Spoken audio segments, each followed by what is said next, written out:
This is where we got on a boat to England.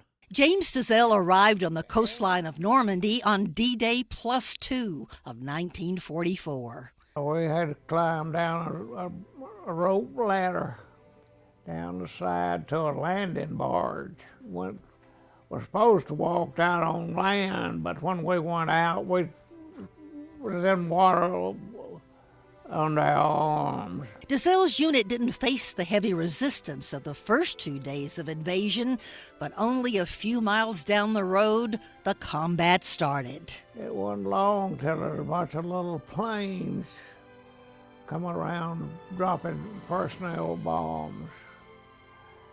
And after they left, you could hear them picks hitting them rocks. Boy, they were digging in. But even foxholes couldn't protect Dizelle from injury. We landed on the 6th, and I got wounded on the 8th.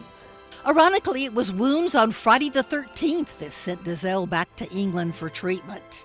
He returned to Europe just in time for one of the biggest battles of the war, the Battle of the Bulge, a battle that claimed over 100,000 casualties from both Allied and German ranks. They'd been working them in factories, in the salt mines, and they were about half starved to death. In addition to treating wounds from the ferocious battle, there were American prisoners of war that the Germans had worked and then force-marched, trying to stay ahead of advancing Allied armies. Basically, this was really a death march, I guess. Some of them were just so weak, said they fell out on the way. They couldn't make it. The POWs were full of lice and starving. We got the lice off of them, and then we bathed them and fed them, and then give them new clothes to wear.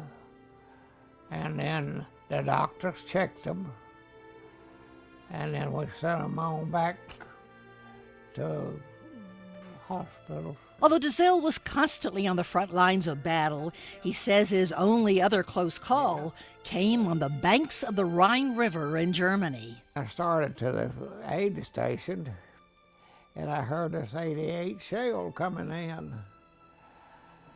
So there's a little building there, and I just opened the door and kind of fell in it,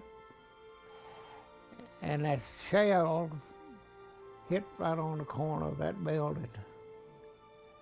And I think it killed 2 or 3. James Dizelle was to end the war without further injury. 4 Bronze Stars and a Purple Heart, attest to his role in America's greatest fight against tyranny. In Hawkins, Joan Hallmark, KLTV 7 News.